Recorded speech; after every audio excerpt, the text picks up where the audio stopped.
9, 10? He can count.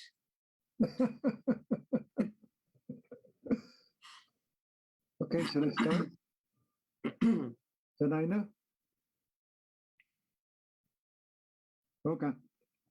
Well, first I want to welcome you. My name is Edgardo Landera. I'm from Venezuela. I'm a TNI fellow. I work with Global Dialogue. And we'd like to welcome you to today's webinar. This is the first of 3 webinars organized by the Global Dialogue for Systemic Change. Desenvolvido pela Global Dialogue esse ano, e chamamos de As Roupas do Imperador. E tudo o que aconteceu depois do Trump. Os Estados Unidos hoje tem confrontos com as alas direita e esquerda e o Partido Republicano, de um lado, especialmente com questões de racismo, Black Lives Matter e outros movimentos, e questões climáticas.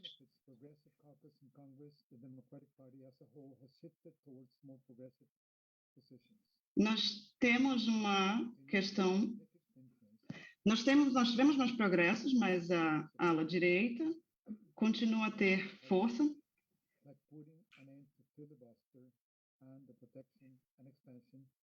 Nós temos uma extensão desses direitos.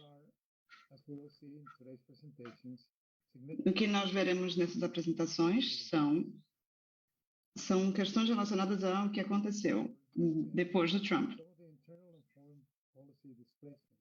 Nós tivemos um fórum que está acontecendo nos Estados Unidos, outras continuidades.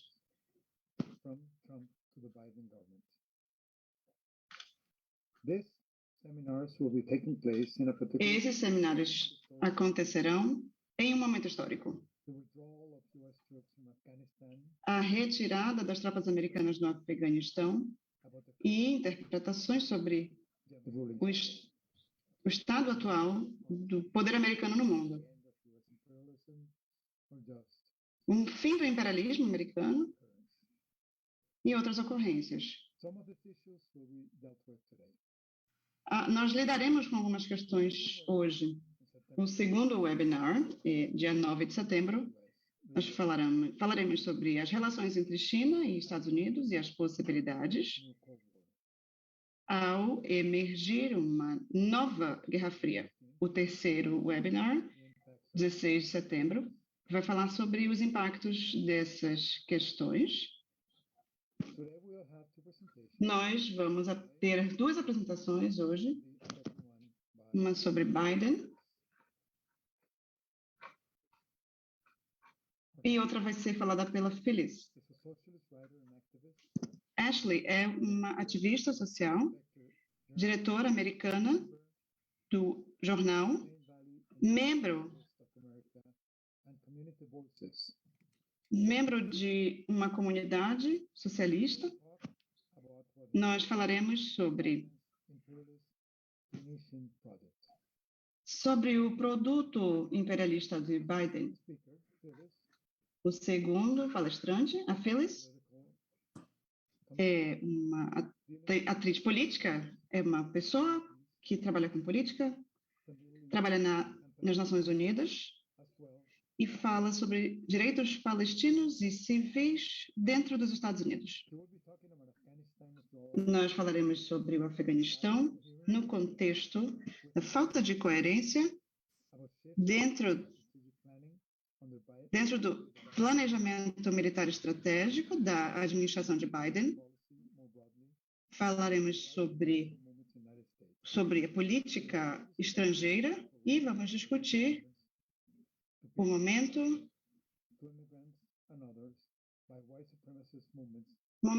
sobre imigração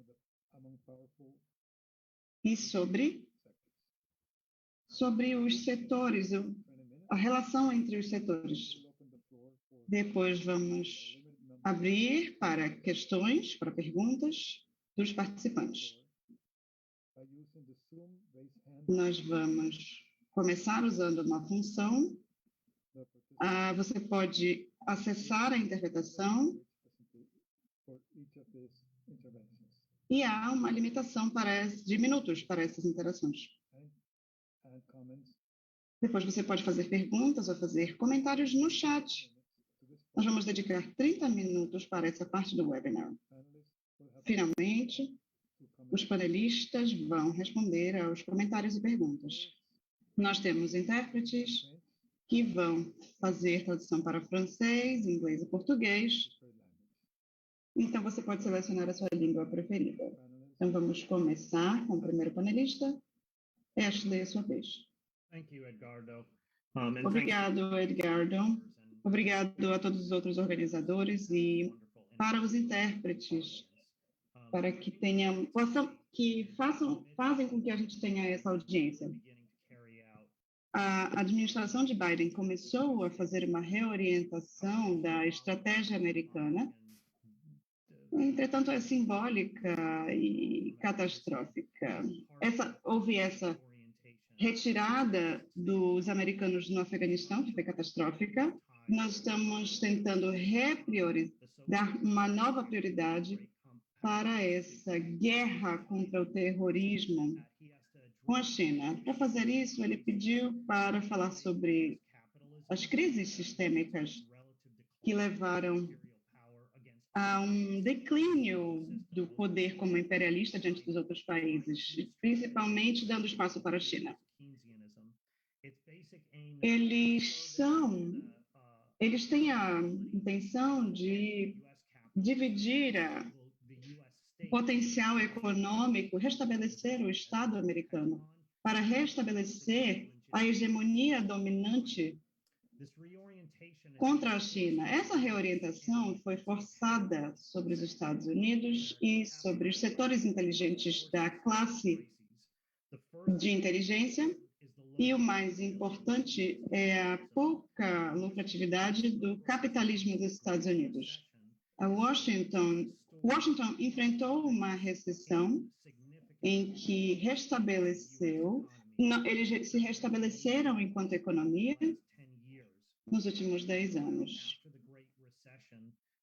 Isso aconteceu depois da grande recessão, em que houve corte de impostos nos mais ricos e as pessoas mais pobres não puderam aumentar os seus lucros. E há uma nova expansão da economia. Essas medidas capitalizam os problemas do capitalismo americano, chamadas de corporações zumbi, que são aquelas que não conseguem nem pagar os seus próprios débitos sem ter empréstimos. Elas têm mais ou menos 20% do capital americano agora. E agora, ao invés de ter empresas lucrativas investindo em novos projetos e maquinário na real economia, eles investiram, em vez disso, no mercado de ações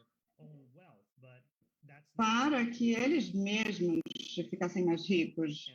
Mas esse é um capital fictício. E isso não fez um crescimento real na economia americana. É isso que o David McNally chama de uma crise global, com poucos lucros e uma séria recessão. Esse problema do capitalismo americano levou ao declínio do poder imperial diante dos outros países, mais importantemente a China. Os americanos tentaram fazer a guerra contra o terrorismo no Iraque, mas ao invés de crescer a sua dominância, os militares aceleraram o seu declínio relativo e abriram mais espaço para os rivais regionais e internacionais. Mais importantemente, a China. Essa rivalidade interimperial com a China e outros estados fez com que, basicamente, se bloqueasse qualquer solução real para um problema de terceiro grau, que é a mudança climática. Esse ano tivemos vários incêndios, várias tempestades, tivemos furacões, Aira, por exemplo. Em outras palavras, a crise climática continua, é a terceira grande crise no sistema global. E, por fim, a pandemia, que é um produto da globalização do capitalismo, que engatilhou uma das principais crises da economia americana que já vimos.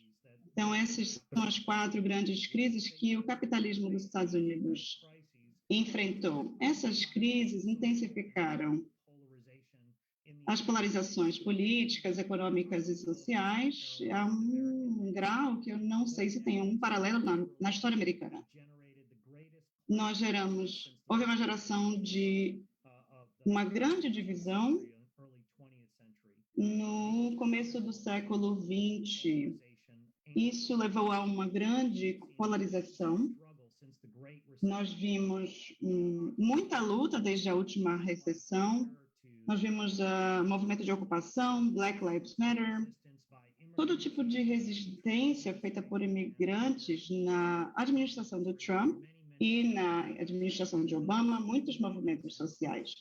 Esses movimentos sociais desenvolveram um novo tipo de capítulo social na história americana. Mais importantemente, o crescimento do socialismo na América.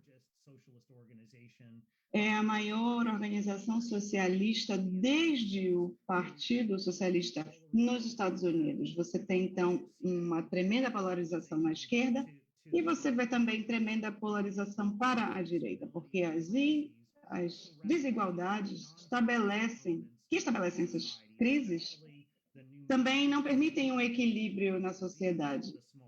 Por exemplo, com a burguesia, nós temos...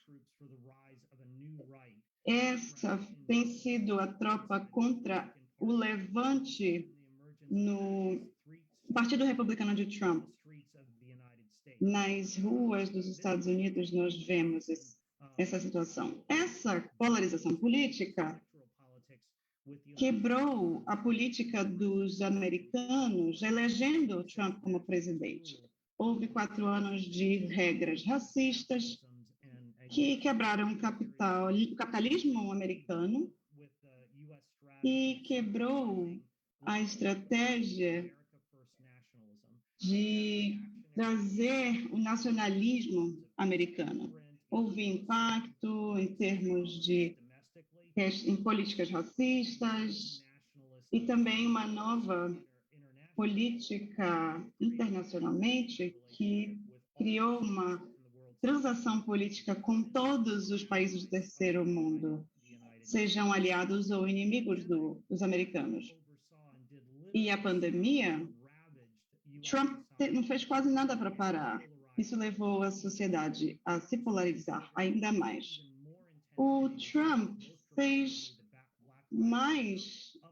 levou mais aos movimentos sociais do Black Lives Matter, quando literalmente todas as ruas dos Estados Unidos foram ocupadas com uma demonstração em que muitas pessoas participaram, fizeram um movimento social do Black Lives Matter de uma forma sem precedentes nos Estados Unidos. Então, as instabilidades forçaram a sociedade a quebrar com o Trump e colocaram um problema para o capitalismo americano e também com a classe trabalhadora que controla os outros partidos, democrata, por exemplo. Isso nos forçou a fazer uma quebra com algumas políticas. Eles têm poucas ideias e são dominados pela ala do Trump agora, o Partido Republicano. Eles não têm soluções às questões e às crises sociais dos Estados Unidos. O que há uma concentração no Partido Democrata. Eles reconhecem o declínio do imperialismo americano contra a China e reconhecem também que o regime neoliberal de acumulação falhou na produção de capital americano. E isso, com a eleição de Biden, foi estabelecido. Houve políticas relacionadas aos estrangeiros, por exemplo, e um jornal americano como o New York Times fala sobre os projetos domésticos e internacionais. Eu acho que o Partido Democrático fala de uma forma direta, devido à eleição do Biden, com um projeto que eu chamo de keynesianismo imperialista. Foi uma tentativa de criar um novo regime de acumulação para superar os problemas do imperialismo americano e substituir o poder no sistema global. O Biden implementou nos primeiros meses objetivos de resolver a desigualdade doméstica e restaurar a hegemonia americana. Biden começou a desenrolar a vacinação para lidar com a pandemia e controlar isso, claro. Ele colocou os Estados Unidos como primeira opção, como sempre. E isso, em fases iniciais, foi muito bem sucedido, porque a economia voltou a crescer depois de uma grande recessão da pandemia.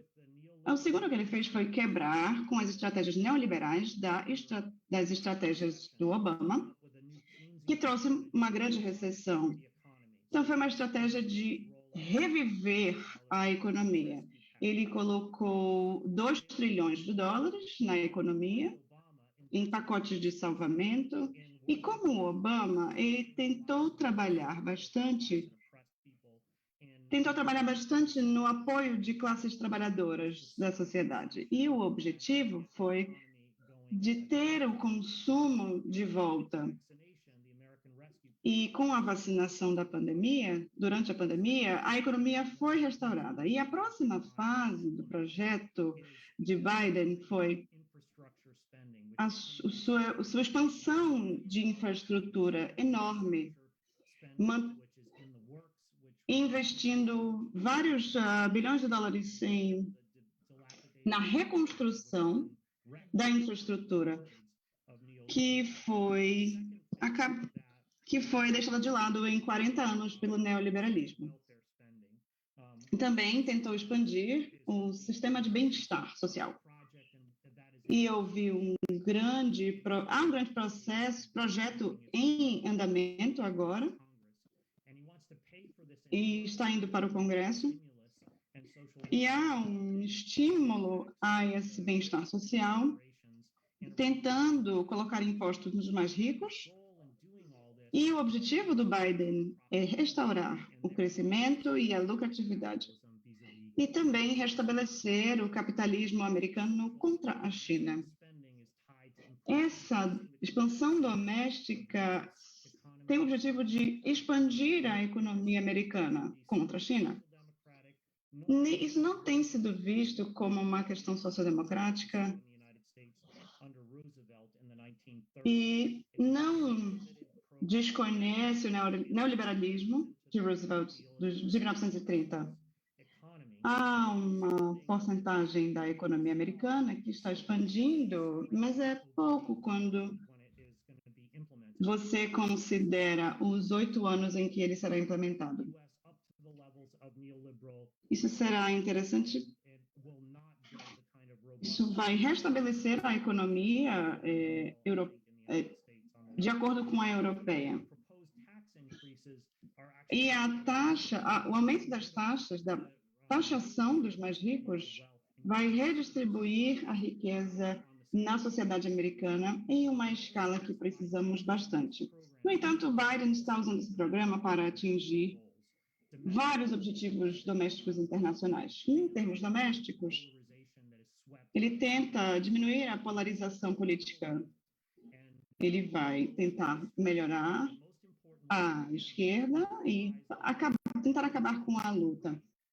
E tentar acabar com as ameaças da direita. Então, estes são os objetivos domésticos. O outro grande que eu quero enfatizar é restaurar a lucratividade do capital americano. Se você olhar para o que o Biden fala em termos de investimento na economia, tudo é a respeito da China.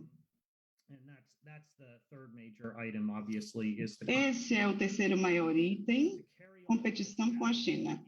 Então, para fazer isso funcionar, ele tem que fazer isso de uma forma que a Feliz vai falar. Tem que ter prioridades fora da guerra contra o terrorismo e tentar aumentar poderes regionais. Agora, a questão pergunta é, esse projeto vai funcionar? O keynesianismo acho que não vai diminuir a pouca profitabilidade e lucratividade. Nós tivemos um sugar rush, um aumento na economia e depois uma queda grande na economia. Desde a grande recessão. Com a pandemia, Biden tentou abrir a economia novamente e isso foi um erro porque a variante Delta correndo por aí e isso continua dificultando a economia de aumentar. Das suas posições de poder, os governadores reabriram vários mercados e evitam seguir algumas políticas de restrição. Isso põe em risco a força da economia. Esses projetos vão fazer pouco pela redução da mudança climática, de formas que haverá um excesso dos gases naturais e o petróleo vai continuar a aumentar esses problemas. Essas pessoas têm que restaurar a competitividade.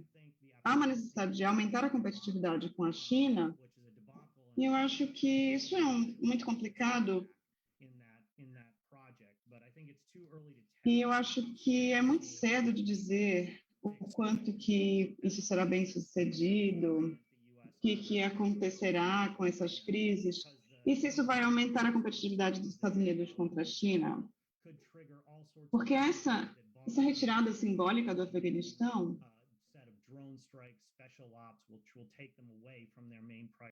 isso tirará os Estados Unidos da sua prioridade, que é a competição com a China. Eu vou concluir falando sobre o que o Biden diz sobre os movimentos socialistas que emergiram. Acho que há um perigo nesses movimentos nos Estados Unidos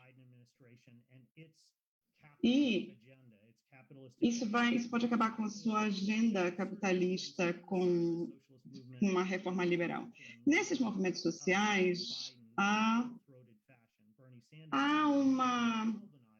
eles estão por trás do Biden.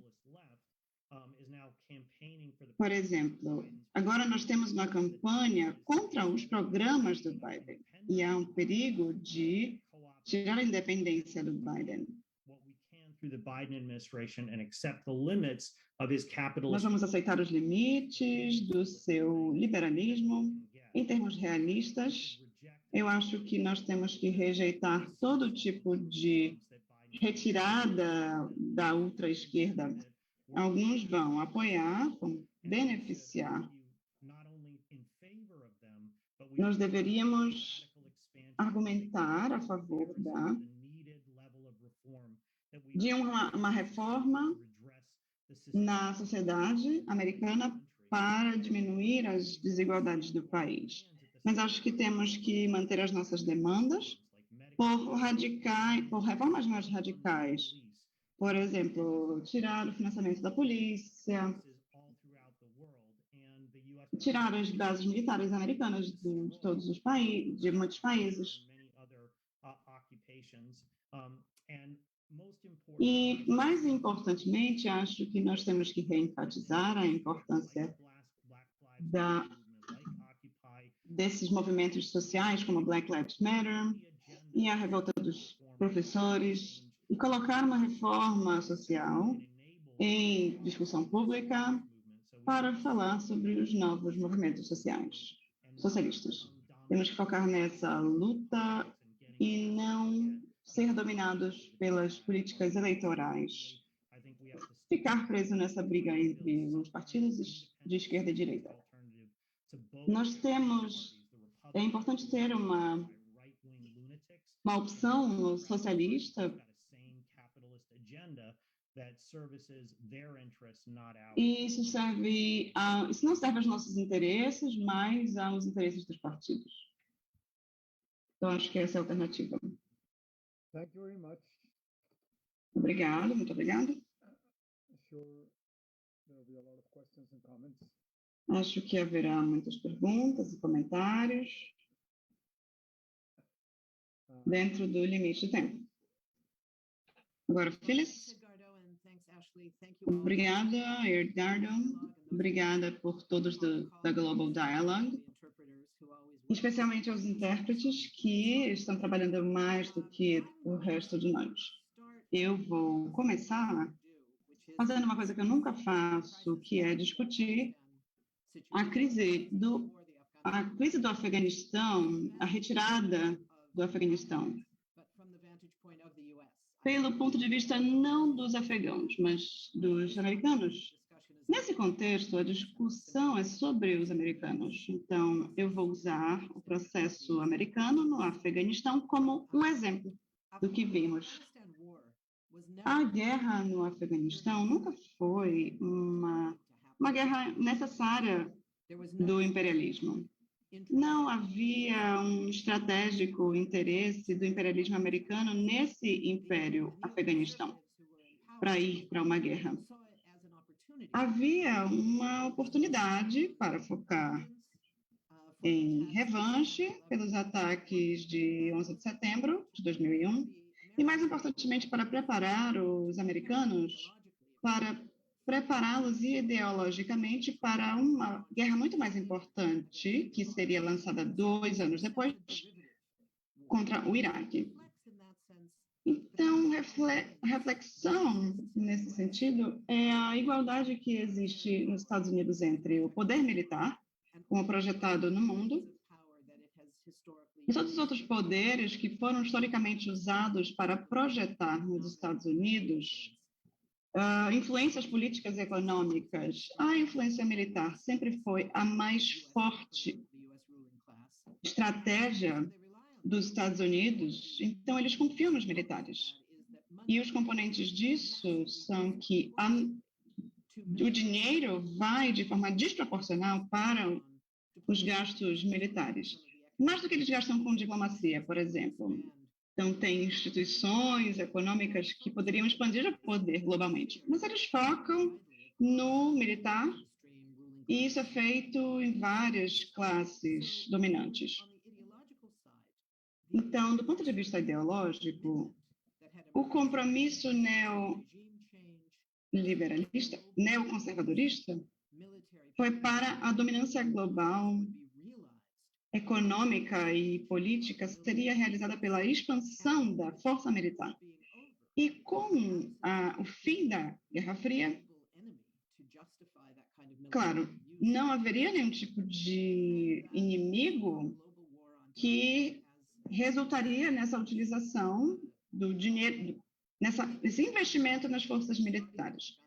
Então, começando com o Afeganistão, o Bush tentou criar um consenso de que a guerra deveria ter o uso da força americana. Então, nesse contexto, você tinha 80% da população americana que estava apoiando essa guerra, apesar de ilegal. E essas pessoas foram paralisadas pelos ataques das Torres Gêmeas. havia um nível alto de engajamento nesse projeto de ir à guerra. 20 anos depois, nós falamos sobre os movimentos, por que isso foi possível. 70% das pessoas americanas disseram que a guerra contra o Afeganistão não foi legal e que nós deveríamos sair de lá. Foi o completo reverso daquele público, da opinião pública daquele tempo. Political justification that was required, and the way it was put forward as something about justice. It wasn't called vengeance; it was called justice. It was put forward in such an extreme way, that there was virtually no opposition from any other wings of the ruling class who had been opposing quite vigorously the drive, the ideological drive of the neoconservatives in terms of their extreme foreign policy. So the real reasons for it, that, as I say, had to do with vengeance and particularly with the preparation of the people here for war in Iraq, really didn't even bother with the significant value that Afghanistan under US domination might have. There were issues of oil pipelines. Afghanistan doesn't have oil of its own, but it's in an important location in terms of pipelines. Nenhum tipo de localização em relação à linha de mineração. Havia uma necessidade. E desta forma, essa guerra aconteceu de forma que o governo talibã entrou em ação e aí mudou. Essa construção da nação se desfez, essa democracia esperada, a liberação das mulheres do Afeganistão, onde nós tínhamos toda essa ocupação. E isso, na verdade, poderia realmente liberar as mulheres, criar sistemas de escolas. Tudo isso parecia uma justificação popular para essa guerra. Quando Obama, por exemplo, estava fazendo a sua campanha e fazendo toda a oposição à guerra do Iraque, ele disse: eu sou contra essas guerras estúpidas de dominação. O Afeganistão, para Obama, era uma boa guerra. E ele tinha, então, essa posição extrema. E depois ele foi para o escritório e disse: nós temos que buscar uma melhor estratégia do Afeganistão. E, primeiro, nós temos que ter 17 mil tropas para entender o que é que nós vamos fazer lá. E depois de alguns meses, ele levou 30 mil pessoas para lá, 30 mil tropas. E dentro dessa administração, que seria um presidente anti-guerra, era essa a questão, aconteceu que a guerra continuou no Afeganistão.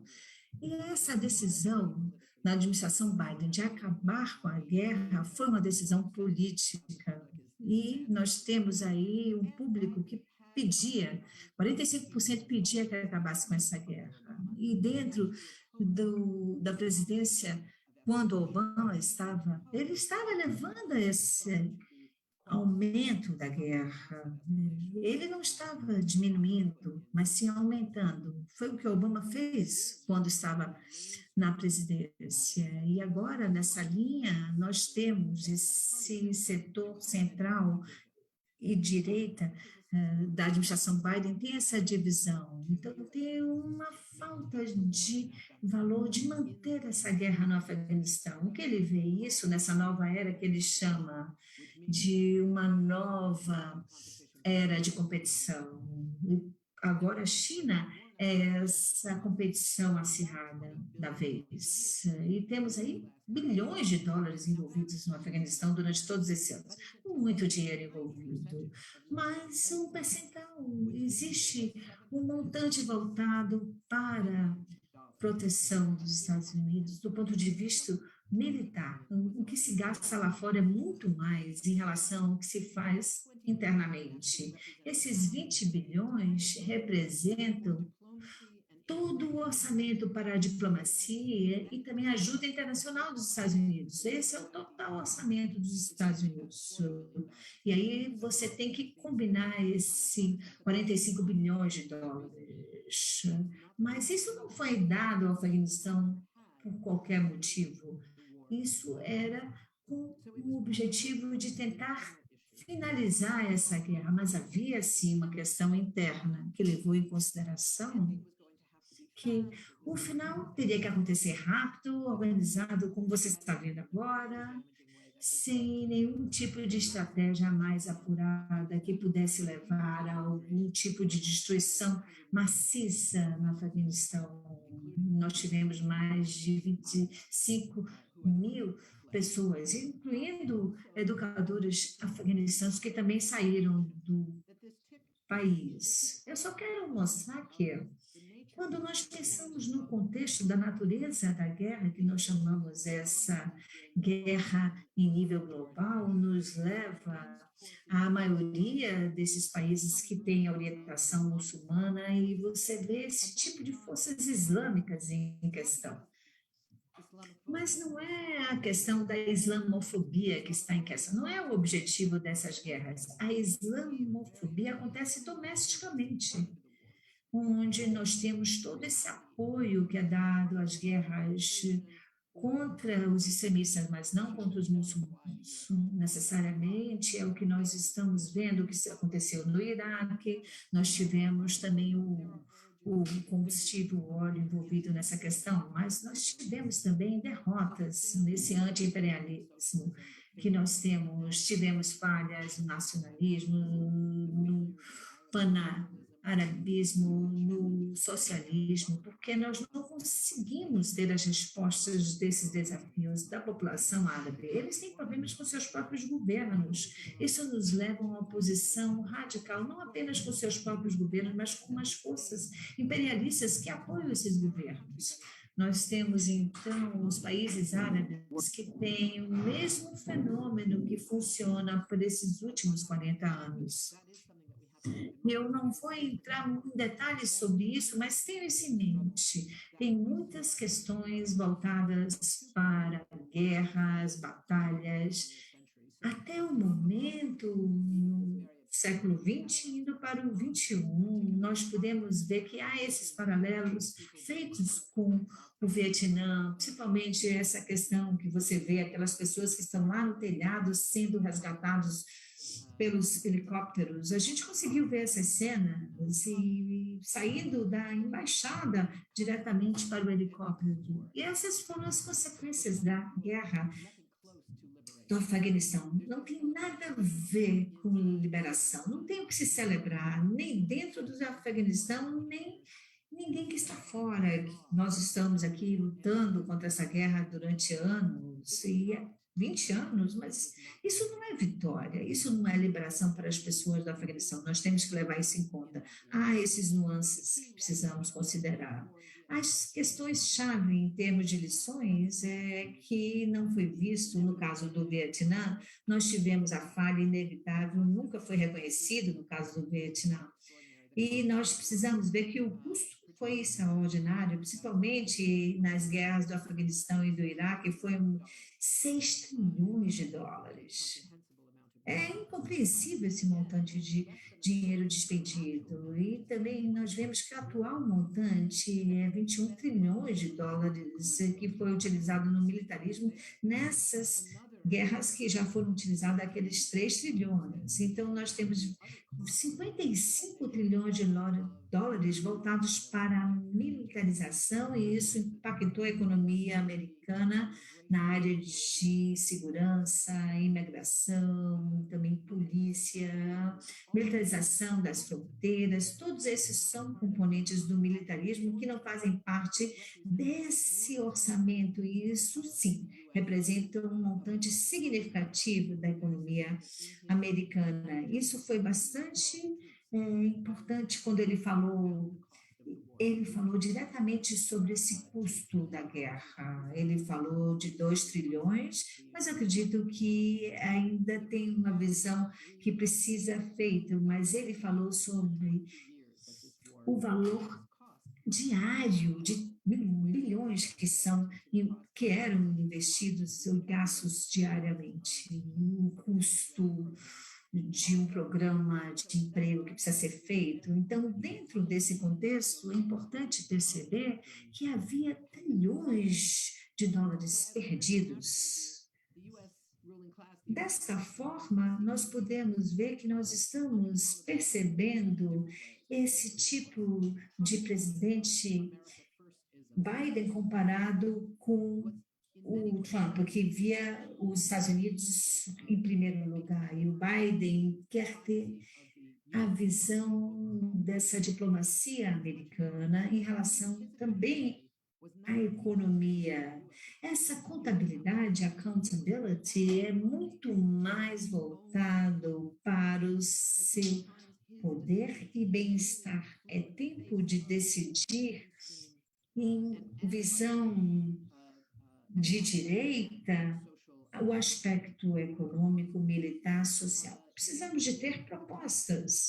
E no contexto do Biden e da sua decisão, que ele quis finalizar a guerra do Afeganistão, onde há uma mudança no regime, é um novo conservador que está em curso com os seus objetivos em nível global, mas nós não sabemos como é que isso vai ficar no final. Nós nos vemos como superpotência, é assim que os Estados Unidos eram vistos, agora nós estamos competindo em outra era, onde a China também está em voga com seu regime militar em curso e empoderamento em curso. E nós não conseguimos ver essa continuação com drones e outras forças no Afeganistão. Nós começamos a ver que essa guerra está ainda na Síria, no Iraque, em outras partes do mundo, em Somália, nas Filipinas e em outros locais. Eu acredito que o que é que nós vamos ver do ponto de vista político, é algo muito próximo ao estilo chinês, essa assistência econômica baseada nos interesses chineses, não há ilusões se isso vai ser feito através com a democracia, com os direitos humanos. Nós temos que buscar uma forma de agir com a determinação das alianças americanas. Como é que nós podemos construir esses aliados com as suas alianças, como nós temos no caso com a Índia, com o Egito, e os Estados Unidos têm sucesso como uma potência original. Mas retornando para o lado dos Estados Unidos, nós temos uma divisão socioeconômica muito significativa na população americana. Nos Estados Unidos, nós temos 150 milhões, 140 milhões que estão abaixo da linha de pobreza ou na linha de pobreza. Isso significa que um pequeno acidente, o que seja, um acidente de carro, uma pessoa que caia da árvore, uma criança que caia da árvore, pode arruinar a vida de uma pessoa, porque eu não vou falar sobre os detalhes, mas vocês conseguem entender. 140 milhões de pessoas na linha de pobreza ou abaixo, no país mais rico da história. Isso nos leva a essa divisão que nós percebemos, não aqueles super ricos, os bilionários, e também os que estão bem de vida, que é uma lacuna significativa, mas a vasta maioria da pobreza e aqueles que estão na classe média também decaindo, que pode até ter um tipo de componente de bem-estar, mas nós percebemos, não só do ponto de vista dos esquerdistas, como também dos direitistas, nós vemos que existe ainda essa lacuna, e existe esse componente do neoliberalismo, onde nós temos privatizações, e eu acredito que o bem-estar social está na linha de buscar esse retorno de 3 milhões de orçamento gastos anteriormente no Afeganistão, retornando para os Estados Unidos para reforçar a economia americana.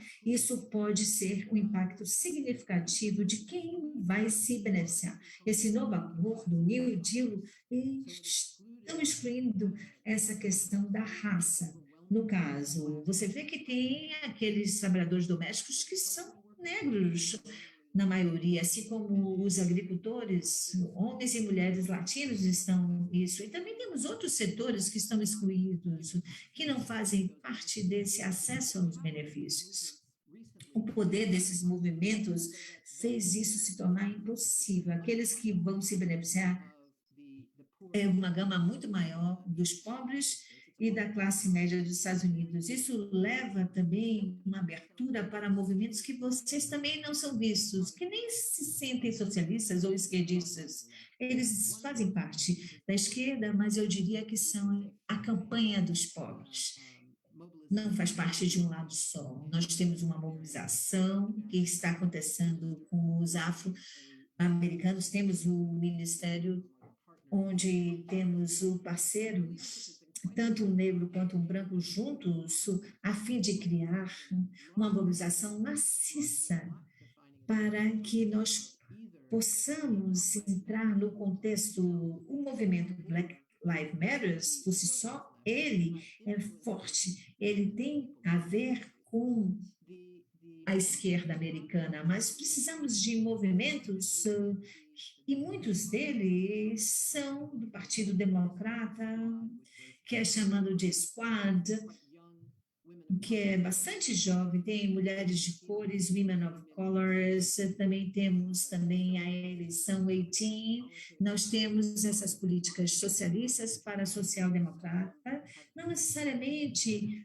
para fazer esse extremismo de um ponto ao outro. Em 2020, nós vamos perceber, eles se chamavam de vamos falar a verdade para a pobreza. E dentro desse Partido Democrata, ficou muito claro que a esquerda está lá, dentro do Congresso, para manter a pressão para esse partido em geral.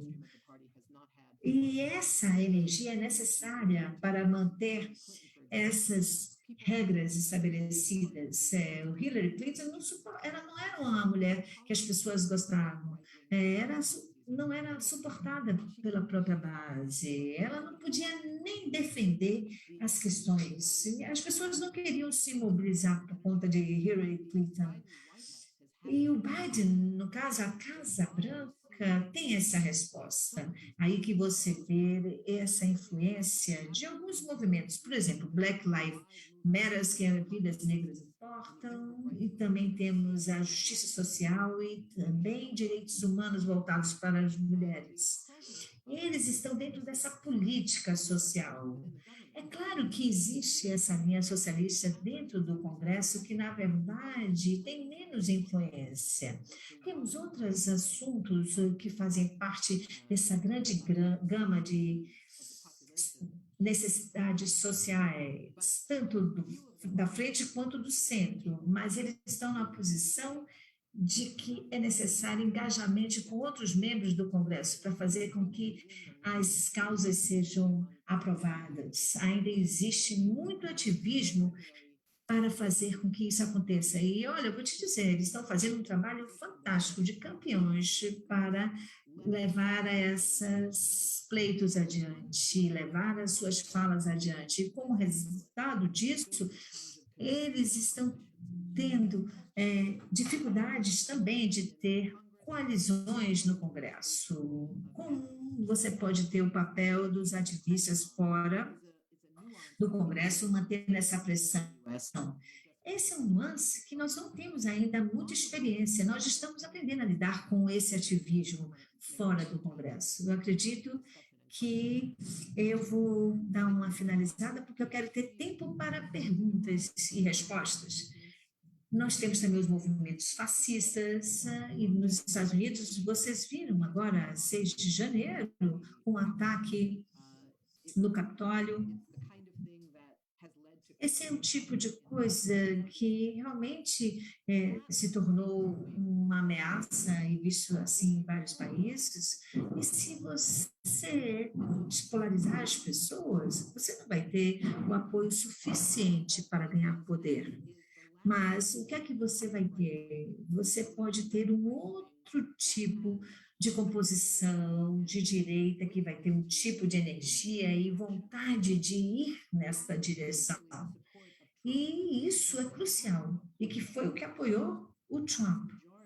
E a grande maioria dos republicanos, os seus candidatos, os deputados, senadores, em outros níveis, até mesmo em governos estaduais, eles também tem essa questão voltada para a justiça social. Essas pessoas, se você concorda ou não, particularmente com relação à supremacia branca, há uma centralização da direita nesse ponto. Eles não estão quebrados, não estão fechados com isso, porque eles podem perder os votos, fechando com as questões nacionalistas. Eles têm que estar ligados também à classe que está dando as regras de justiça social. A questão fascista nos republicanos e o fascismo também dentro da população americana, esses pontos são ameaçadores, porque eles não vão ganhar votos baseados nessa posição.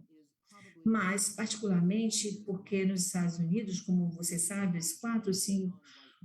3, 4 anos, nós vamos ver que em breve nós não vamos ser mais a maioria branca, vamos ter mais latinos, asiáticos, afrodescendentes. Vai ser surpreendente. Em 5 anos nós vamos mudar isso. Então não vai ser possível para o Partido Republicano ganhar a eleição com essa pauta. Então, nós precisamos buscar da supremacia e da supressão das eleições.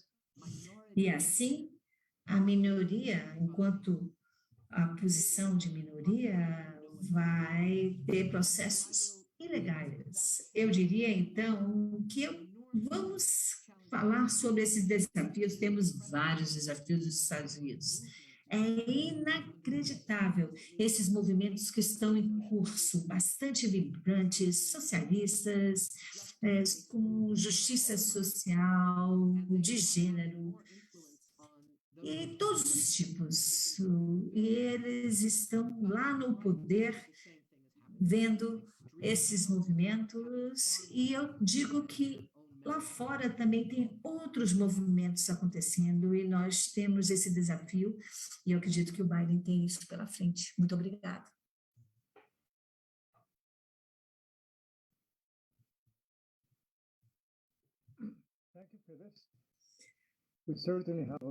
Obrigada.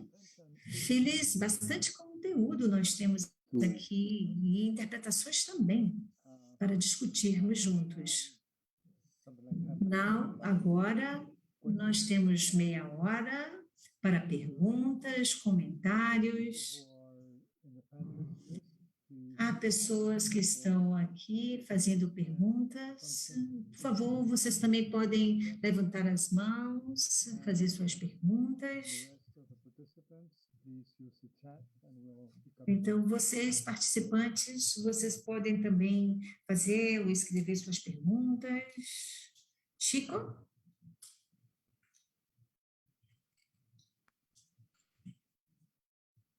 Boa tarde. Eu gostaria de fazer uma pergunta sobre esse pacote do Biden, que é um pacote que quem estudou esse pacote viu que é um pacote de largo espectro, de forte impacto se realizado, né?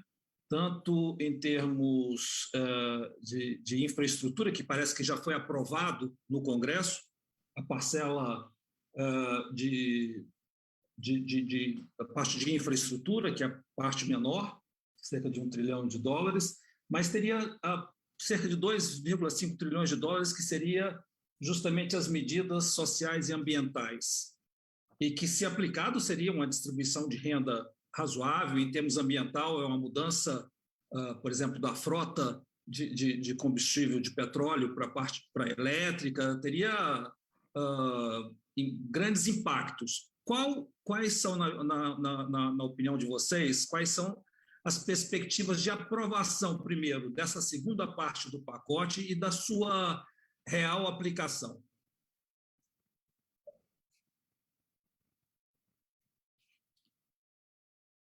I don't know if you're asking one of us particularly. Eu não sei se você está fazendo uma pergunta em particular, eu posso responder?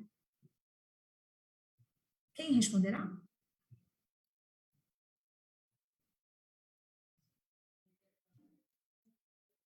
Shall I jump in? Or... Posso pular? Sim. Posso falar? Yes. Go ahead, Phyllis. Vai em frente, Phyllis. Eu acredito que você está completamente certo. Muito dinheiro e tem um grande impacto na população.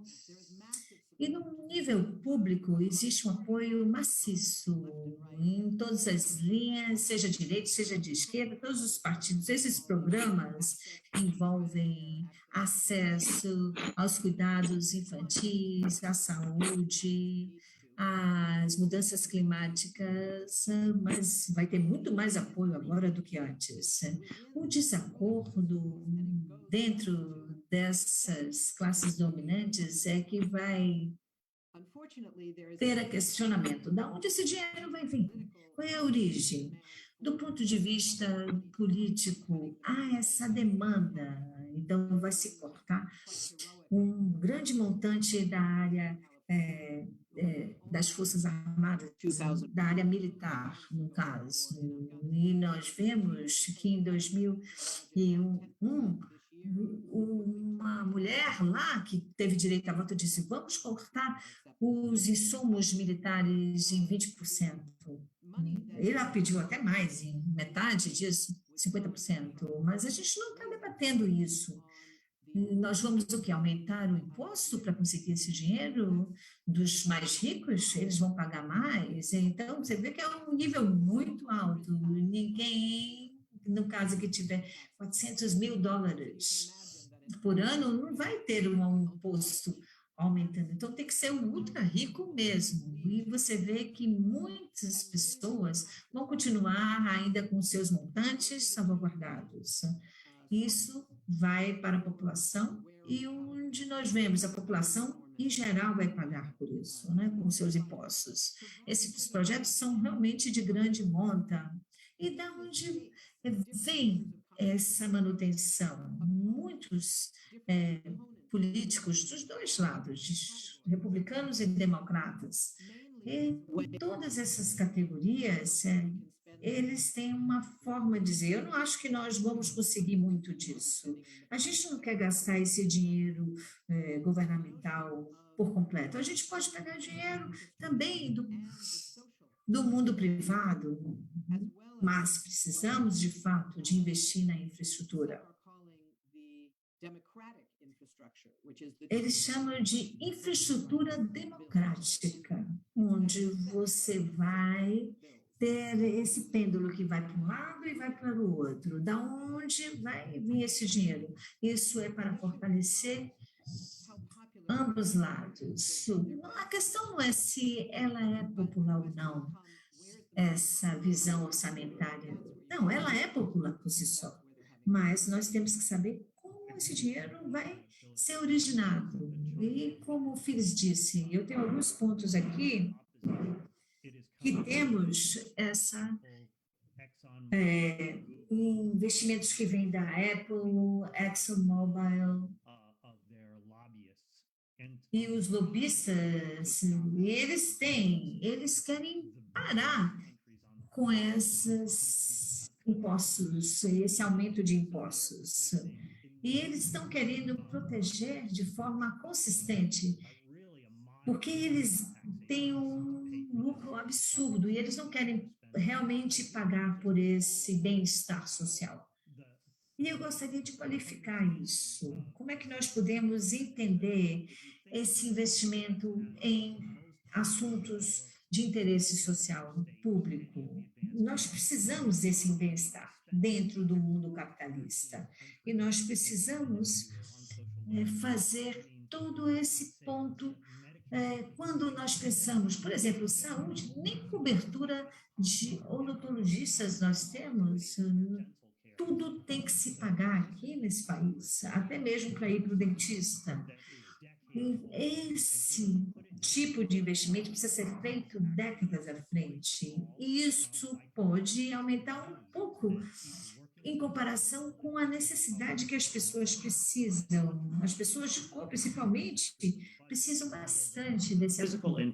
E esse orçamento precisa desse apoio, onde nós podemos realmente ter aí um total de $1 trilhão, como o Phyllis falou. Se você tem aí 3/4 anualmente em orçamento militar, Isso em trilhões de dólares. Coloque isso no contexto. Você pode realmente colocar isso, no caso, para ver que é um número muito diminuto para o bem-estar da sociedade. Se você vai ver que isso vai trazer um retorno. Nós queremos muito mais. A gente quer ter um acordo chamado de Green Deal, que é trazer a ecologia para o nosso dia a dia, onde nós podemos realmente fazer a economia com baixo carbono e podendo ter créditos durante esse tempo. Eu acho que which is the main problem that most people saúde para todos accessing healthcare in the United States. So I just think our posture should be yes. Então, eu acho que a nossa postura tem que ser sim, mas a gente quer muito mais. E a ênfase nos movimentos sociais está no nós queremos muito mais, porque uma das razões que estão na mesa, como a Phyllis falou, as pessoas estão clamando por isso. Há revoltas, há greves dos professores, então tudo está na negociação com a administração do Biden em termos do dinheiro que a gente vai ter. Então, as pessoas têm que estar nas ruas para continuar a pedir as demandas progressivas que fazemos no establishment, para o establishment. Você pode responder, Pierre? Obrigada pela apresentação, foi ótima. Nós podemos fazer mais explorações. Eu não gosto muito da palavra declinar, porque no passado queríamos muito ver o declínio. Éramos catastróficos. Não mais, somos mais sérios do que antes. E eu tenho duas perguntas. Ashley,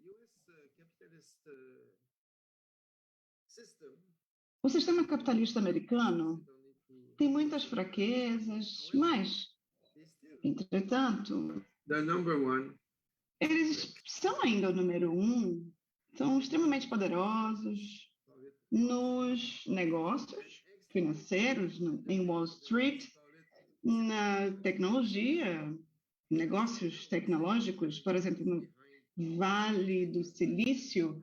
A China tentou pegar, mas ainda eles são os melhores.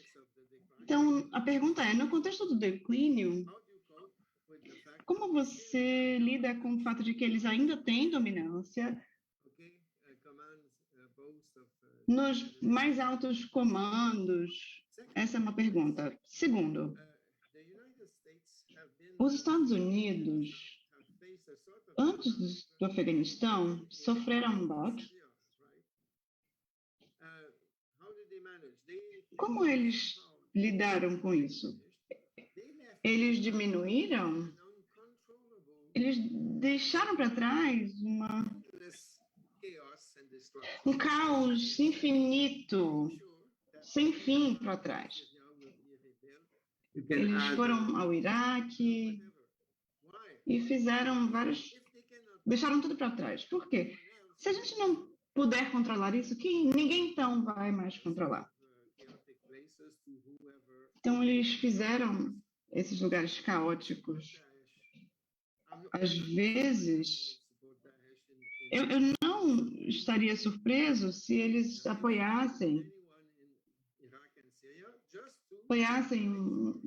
um outro ponto. Desculpa, mas o lugar todo estava completamente arrasado. E depois eles saíram do Afeganistão, não mudou a guerra, mas não saíram da guerra, mas mudou para a guerra do Iraque. Então, nós não acabamos com os problemas. Obrigada. Acho que eu vou primeiro falar sobre a pergunta do Pierre, depois você vai, Feliz. Eu acho que a principal coisa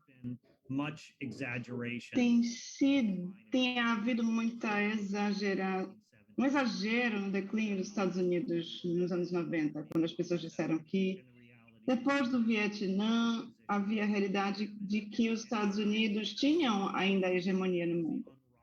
Depois da Guerra Fria, houve um poder político no planeta. Eu acho que a gente tem uma tendência de ficar nessa posição, de ficar nisso, e depois da catástrofe no Iraque e no Afeganistão, especialmente para as pessoas lá, mas houve uma catástrofe para o imperialismo dos Estados Unidos, porque eles queriam controlar a economia e eles perderam isso dramaticamente. Então, houve uma manobra em regiões poderosas. Por exemplo, a China teve algumas agências nesse ponto, nessa região. Então, isso levou a um declínio relativo. Mas eu acho que também houve uma diminuição do poder dos Estados Unidos, porque houve o aumento da China, o poder da China nesse imperialismo, especialmente porque eles foram incluídos no Tratado Internacional de Comércio, e eles tiveram várias fábricas em todo o mundo e tiveram zonas de transferência de produtos. Então, eles estão também competindo nas áreas tecnológicas, na indústria, e tiveram um grande passo nesse projeto. Então, sem dúvida, há uma mudança no equilíbrio em como o planeta trabalha. Você não tem somente uma hegemonia única no mundo. Versus China, então, há sem dúvida, ainda os Estados Unidos é o poder dominante. E o que o Biden está tentando fazer é certificar este poder. Ele está tentando se redirecionar da guerra contra o terrorismo, que veio ali do Trump, do Obama. O Biden é mais coerente nas suas administrações. Ele tem um planejamento para lidar com essa rivalidade.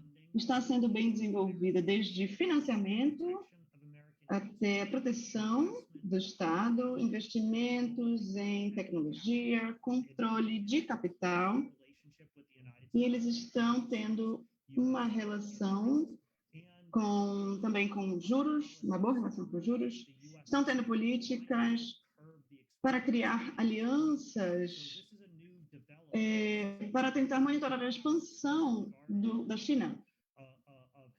Então, essa sua tentativa de retomar a hegemonia para ir contra esse desafiante. O dólar ainda tem essa dominância também, mas nenhum desses está livre de ser desafiado, aumentando as suas moedas. Também temos uma tentativa de desafio contra a moeda. Eles fazem investimentos nisso, especialmente a China faz investimentos em tecnologia, alta tecnologia.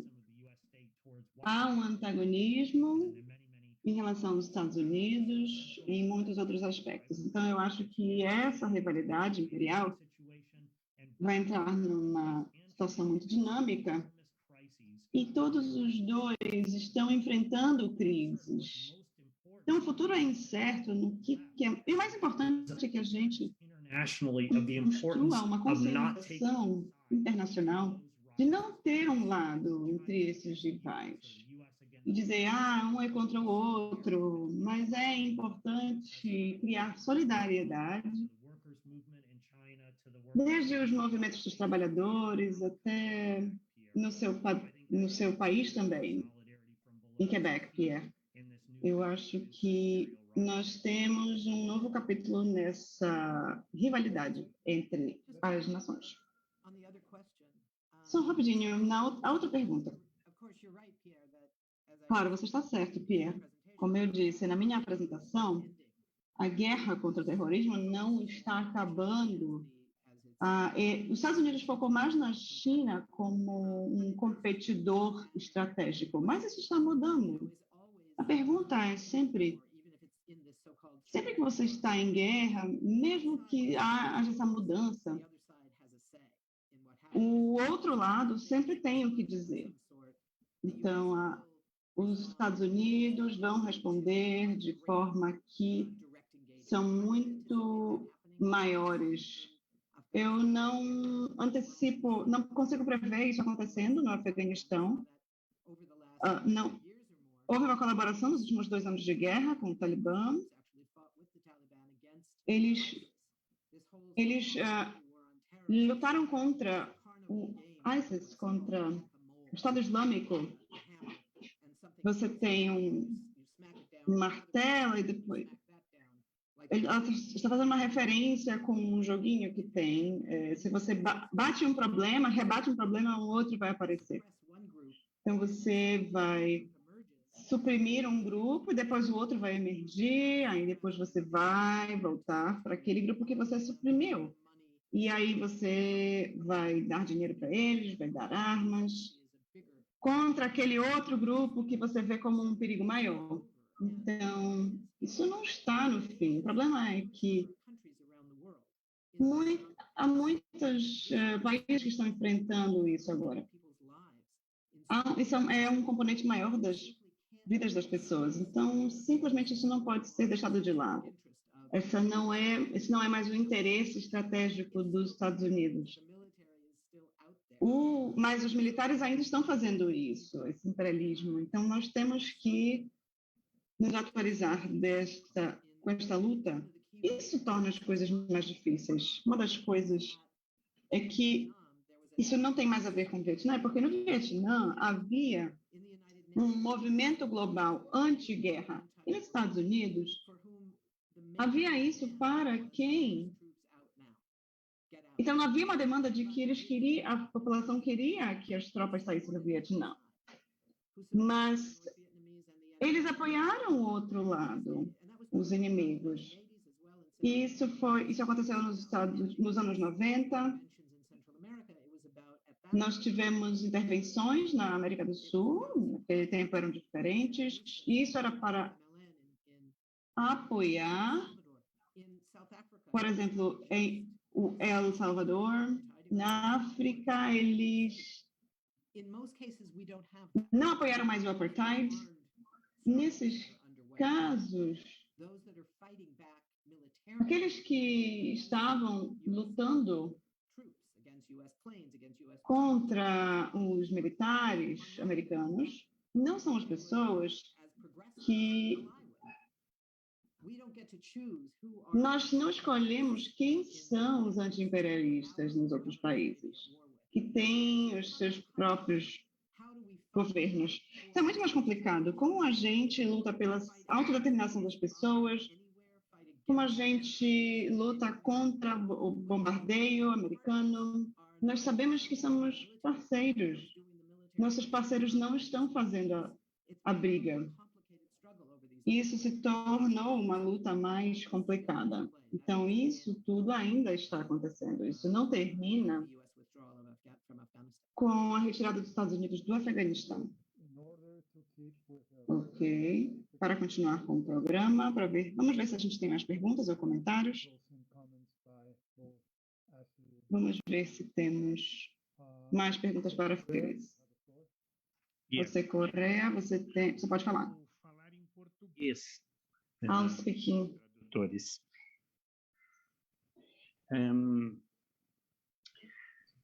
Eu queria agradecer muito a Phyllis e ao Ashley, porque a discussão está sendo muito interessante. Essa colocação em perspectiva simultânea do que é a dinâmica da luta de classes interna nos Estados Unidos e a competição eleitoral que se estabeleceu entre os democratas e o trumpismo, e o que é a disputa de hegemonia global que se estabeleceu com a China. Essa interação entre a dinâmica interna e a dinâmica externa, da política externa, é bastante complexa e é vital para a compreensão do que está se passando no mundo hoje.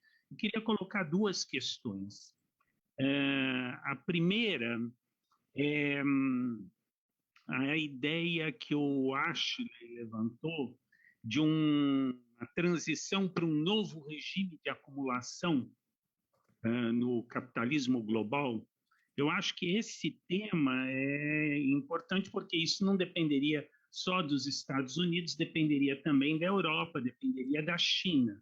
Há, de fato, me parece, elementos que apontam nisso, mas o que seriam os grandes traços desse novo regime de acumulação, não só pela política do Biden, mas pela dinâmica do capitalismo global?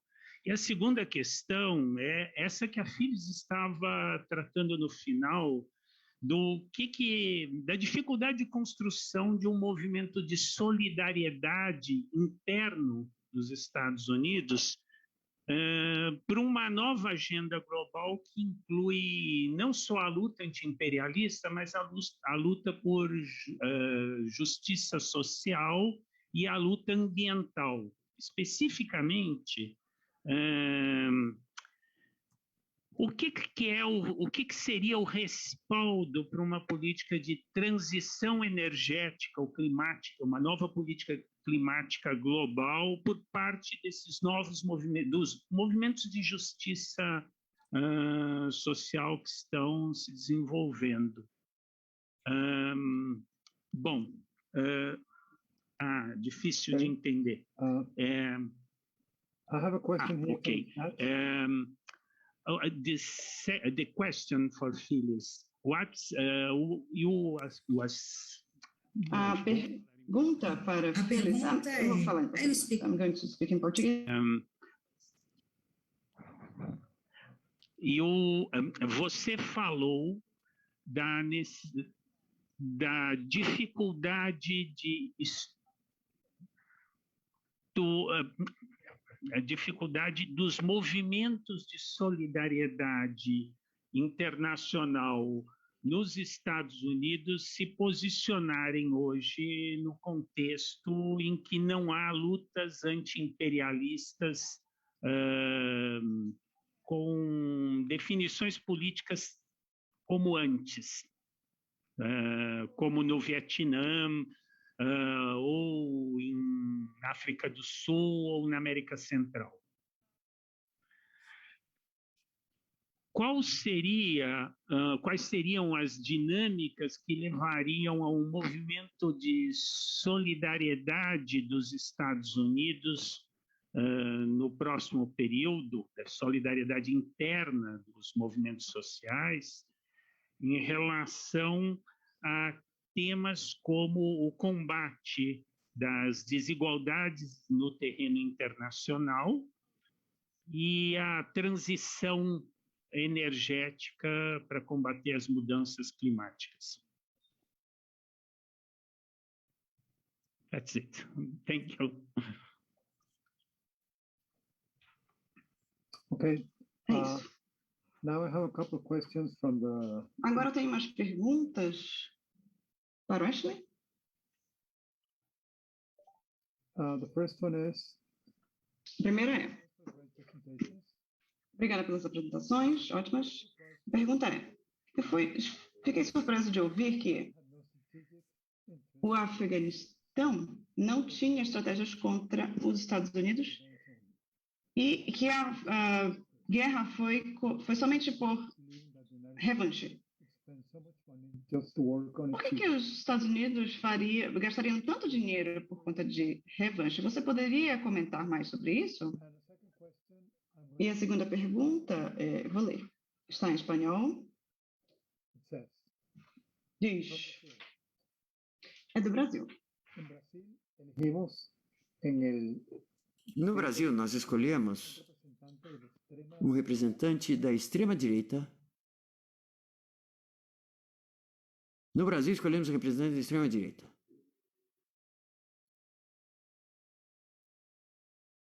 A un representante de la extrema derecha aliado con Trump. que sigue aliado com Trump e continua presidente expondo a cartela dos ex-presidentes americanos. A cartilha, o primer. negación, Continua usando a cartilha. E a negación de la pandemia, a negação da pandemia, negacionismo, aumento del incumplimiento, incumprimento da lei, aumento del incumplimiento de las políticas de aislamiento, não cumprimento dos movimentos sociais, das políticas dos movimentos sociais, ataque a las instituciones democráticas, ataque às instituições democráticas, proceso electoral, impugnação do processo eleitoral. el año que viene tenemos elecciones O ano que vem temos eleições no Brasil, onde, por outro lado, donde Bolsonaro tratará Bolsonaro vai tentar se reeleger.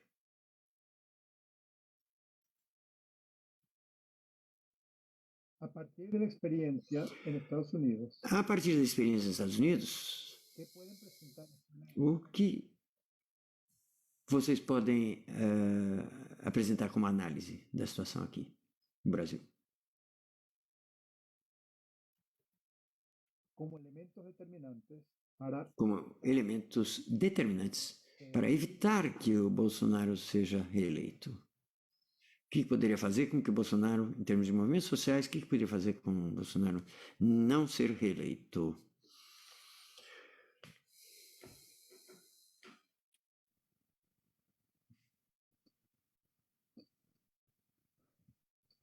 Okay, now Ok, agora? have any more questions in the chat? And Vocês têm mais alguma we pergunta? ask for. Não há outra pergunta. Então, Okay. nesse caso, Otherwise, we will have essa vai ser a última chance. our panelists already answered most of Senão, nós teremos já as respostas das perguntas. the final comments. Se vocês puderem fazer os últimos comentários. So, who goes first?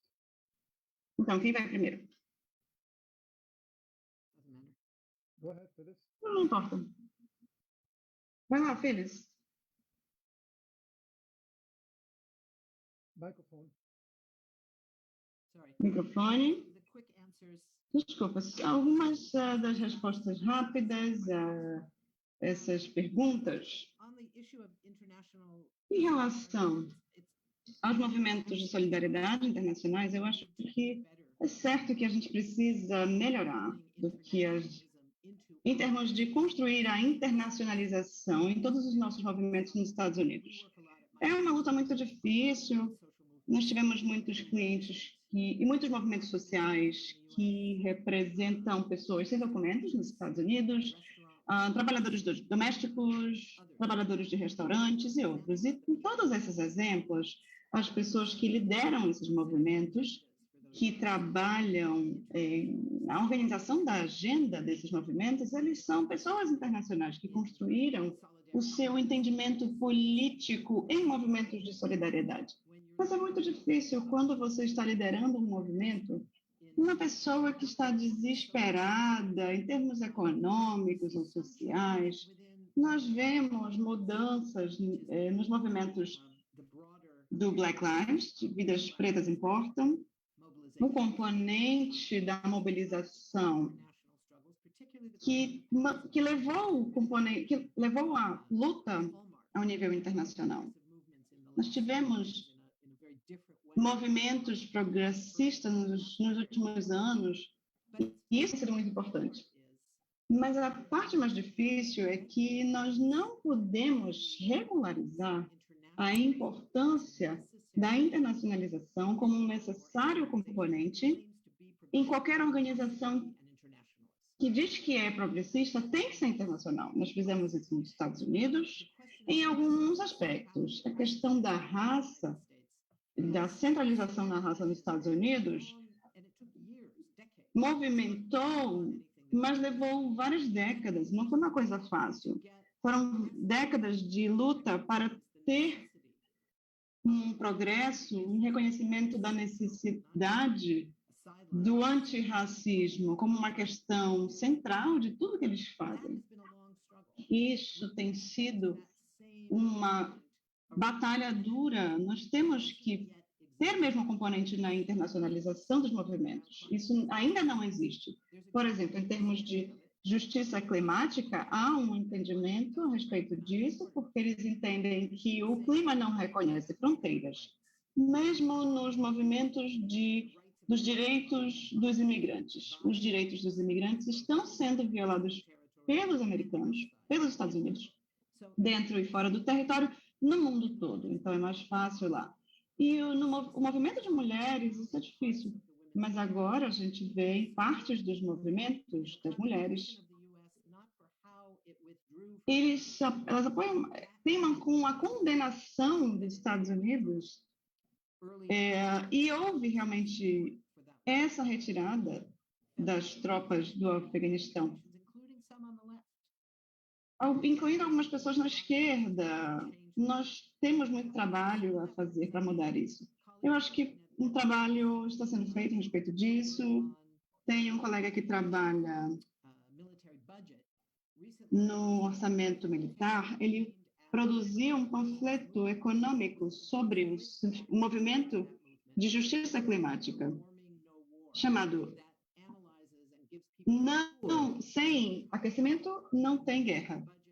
Isso foi feito para falar sobre o orçamento militar e para falar sobre como os militares são os maiores produtores de gases de efeito estufa no mundo todo. Então, tem muito trabalho para fazer. A gente simplesmente não pode falar, a gente tem que ser internacional. A gente tem que fazer com que os ativistas e os líderes dos movimentos, temos que fazer com que eles descubram os componentes do próprio trabalho deles. É isso que é solidariedade. Não é somente dizer as palavras, mas temos que fazer uma organização melhor dos movimentos.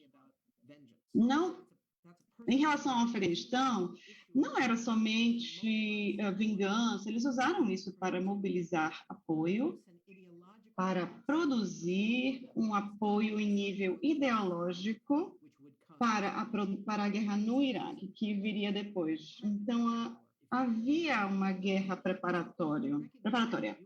Acho que é importante reconhecer que os Estados Unidos estavam dispostos a gastar centenas de bilhões ou trilhões de dólares, milhares de vidas americanas e, mais importantemente, quase 100 mil vidas afegãs para lutar nesta guerra, por nenhuma necessidade real, como definida pelo imperialismo, pelas regras do imperialismo.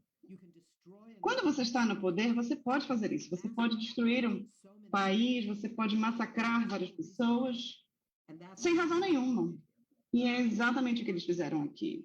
E então, sobre o último ponto do Bolsonaro, eu não sei nada do sistema eleitoral brasileiro. Eu diria uma coisa que é importante de reconhecer.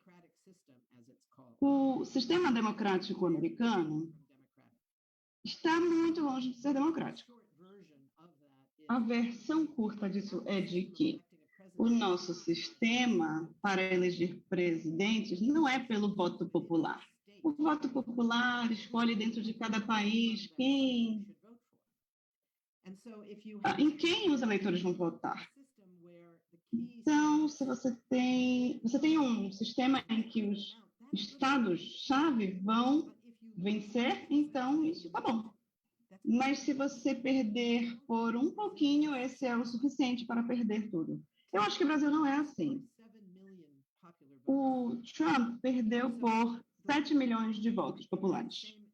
E eu acho que a melhor forma de fazer isso é por os interesses de quem ele representa. Ele fala pela população americana, o que ele precisa fazer, então? A gente precisa expor as mentiras, essa é a questão. A mídia não vai fazer isso, a gente tem que fazer isso por nós mesmos. Obrigada por isso. Eu só queria agradecer a todas as pessoas que organizaram. Eu acho que tem sido uma ótima discussão e troca, e há muitas perguntas. Como eu, não muitas pessoas têm as respostas para essas perguntas, para resolver essas questões. Então, eu gostaria de agradecer a todos, especialmente aos intérpretes, mais uma vez, sobre a pergunta feita para mim em relação à crise da acumulação neoliberal de capital.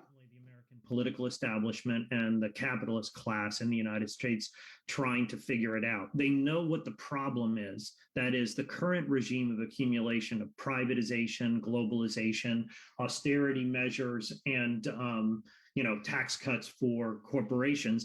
That regime of accumulation is not raising the profit rates of U.S. capital and is, from the vantage point of the U.S. state, Do ponto de vista, nós podemos verificar que like in the 1970s, where they identified that Keynesianism was failing. E quando você vê que o keynesianismo estava falhando, você poderia ver a inflação chegando com a nova estratégia.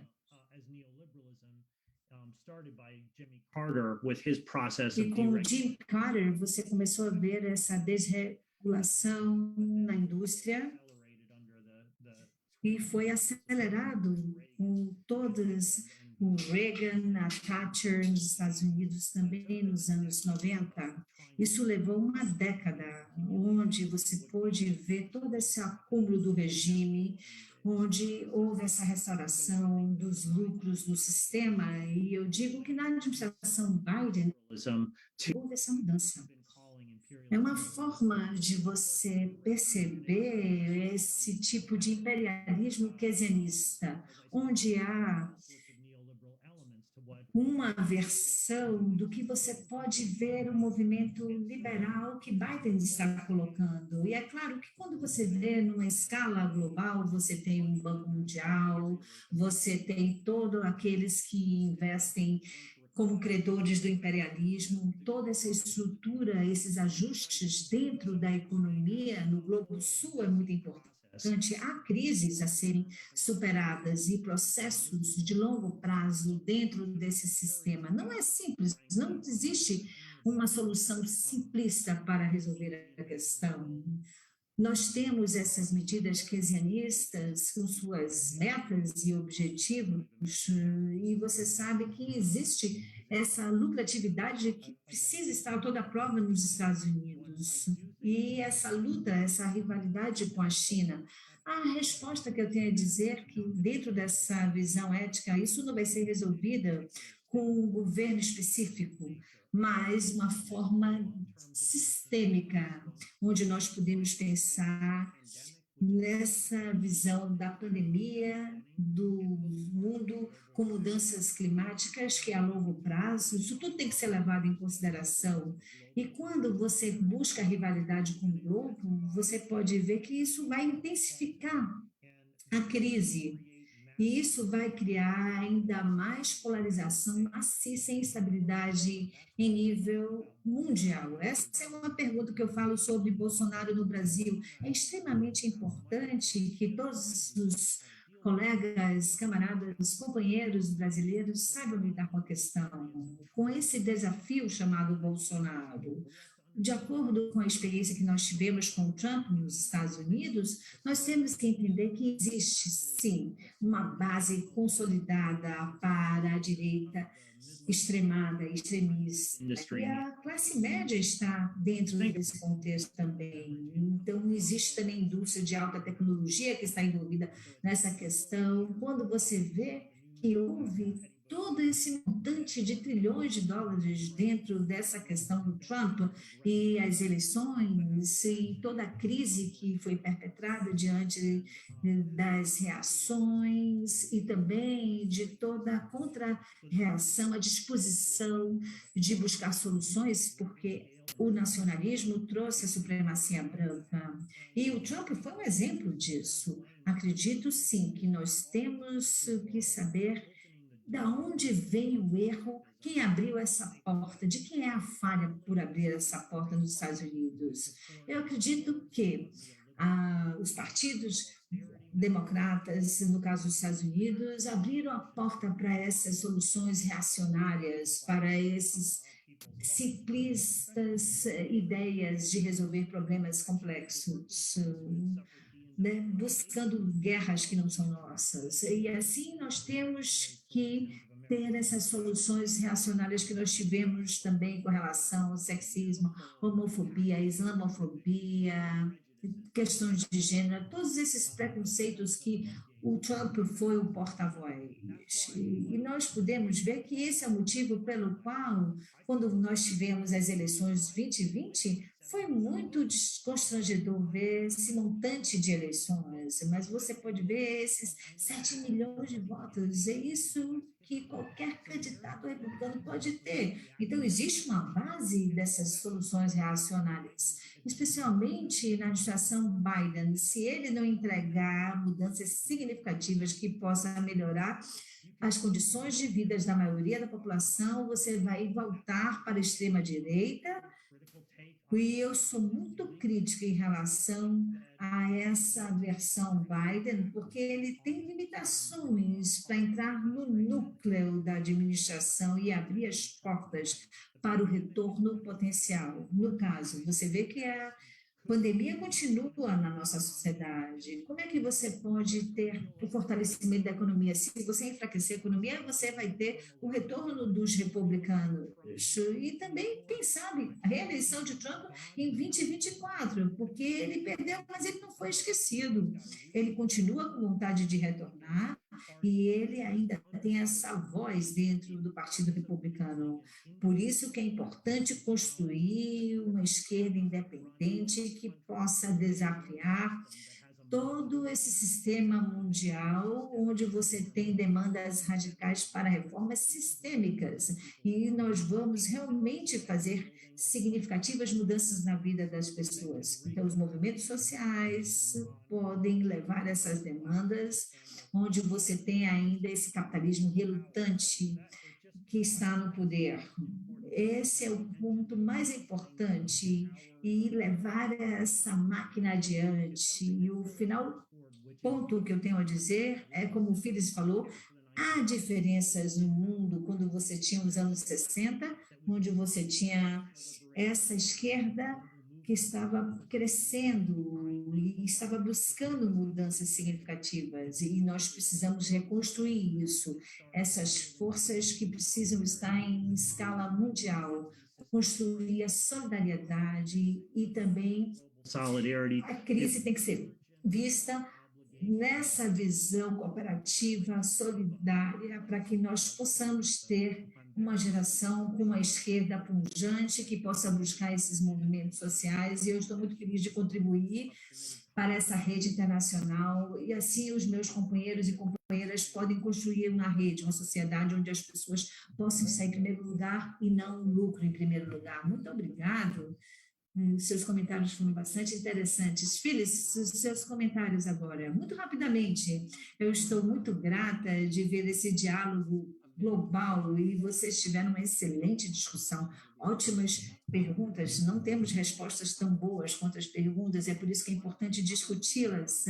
E uma das ironias de como é que nós podemos lidar com a pandemia é que nós aprendemos a fazer esse Zoom internacional de forma muito mais constante. Isso faz com que muito mais pessoas conversem com bastante participação, em vez de a gente estar voando de um lado para o outro para participar em conversas como essa. Muito grata por isso, estou muito grata pelos organizadores e, claro, pelos intérpretes que trabalham muito mais do que nós.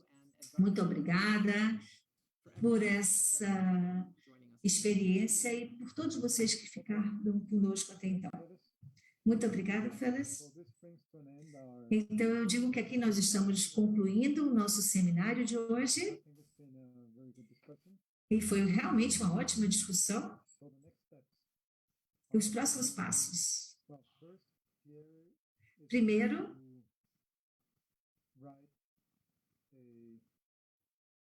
nós vamos escrever um resumo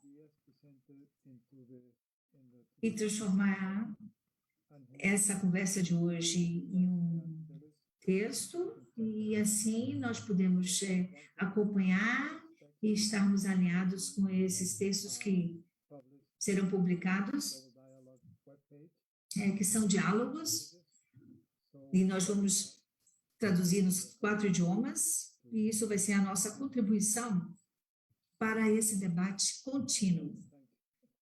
Eu gostaria de agradecer também a Ashley Smith pela apresentação e todas as pessoas que deram um apoio para que isso acontecesse.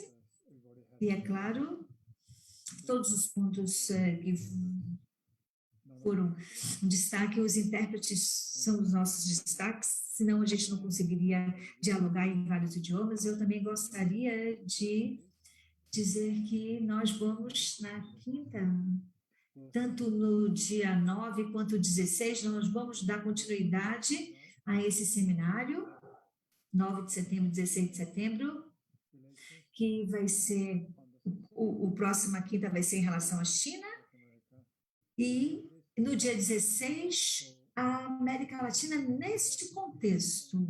Então, nós vamos ter 3 diferentes seminários, e vamos ter os seminários, uma soma de toda essa continuidade de diálogo, e esperamos que nós possamos criar essa estrutura e que seja útil para que nós possamos interpretar e discutir e aprimorar o nosso entendimento. Então, vamos aos próximos seminários